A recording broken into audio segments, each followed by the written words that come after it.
Good morning, this is Shelby Law with the Great Basin Fire Potential Briefing for Friday, September 4th, 2020. As far as impacts go for the next couple of days, the major heat wave continues to be the big story.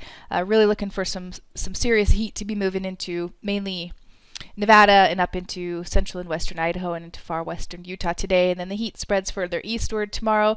But we do see some winds also picking up over the central Idaho mountains. And then on Sunday, still continue to see pretty good heat in place over Nevada and Utah. Some cooler air begins to move into the north, but we will see the winds pick up a bit over southern Idaho and into northern Utah on Sunday. Still no sign of any significant precipitation or any precipitation really at all, at least in the short term and going into the first part of next week.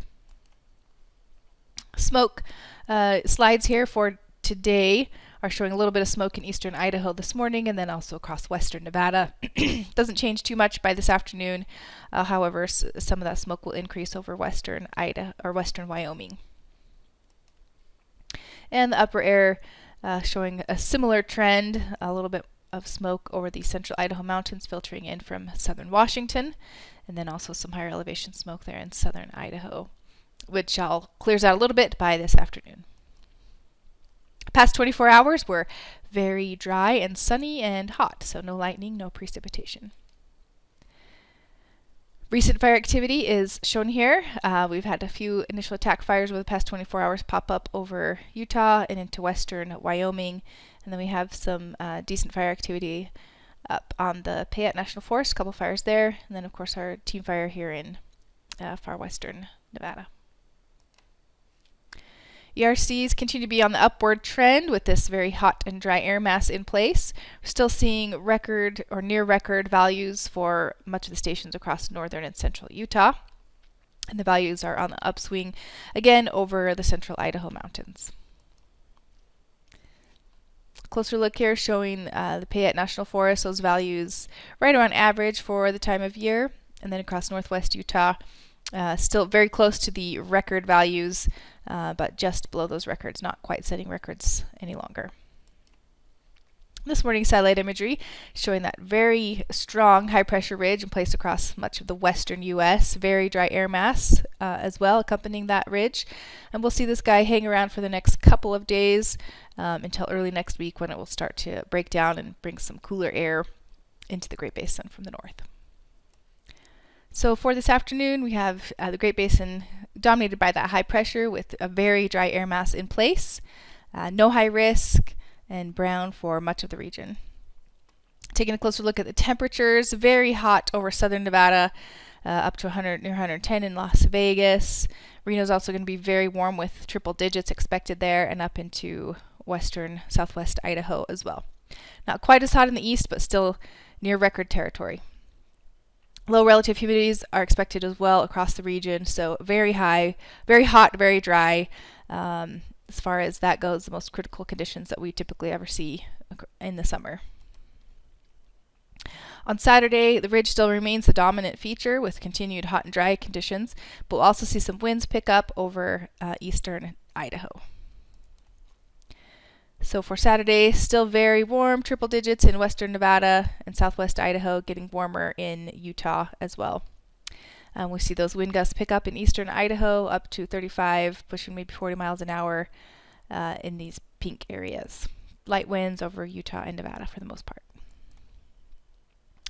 On Sunday, we're continuing to see this long wave trough in place over the northern plains, and that's really what's increasing the wind speeds in the eastern portions of the Great Basin. So on Sunday, still hot and dry across the area, but then we will see some winds pick up continue over eastern Idaho anyway, and even pick up over the north central Utah mountains.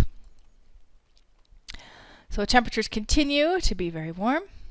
But we will see them decrease somewhat by Sunday across the central Idaho mountains and western Wyoming as northerly flow starts to move in associated with that long wave trough to the north and east. So the winds picking up across northern Utah mountains and possibly even southern Idaho there. 3-day precipitation totals are 0 for the area. By Monday, that trough still remains in place and will begin to affect the Great Basin to a greater extent. And so we'll see winds pick up over all of southern Idaho, northern Nevada, and much of Utah. And these winds are going to be out of the north, so we'll see temperatures cooling off a bit from the extreme highs this weekend. But no precipitation is really expected to move into the Great Basin. It's all going to stay to the east. RHs may come up just a tad, especially across the north, but still, all in all, a very dry air mass remains in place, especially over Utah and Nevada.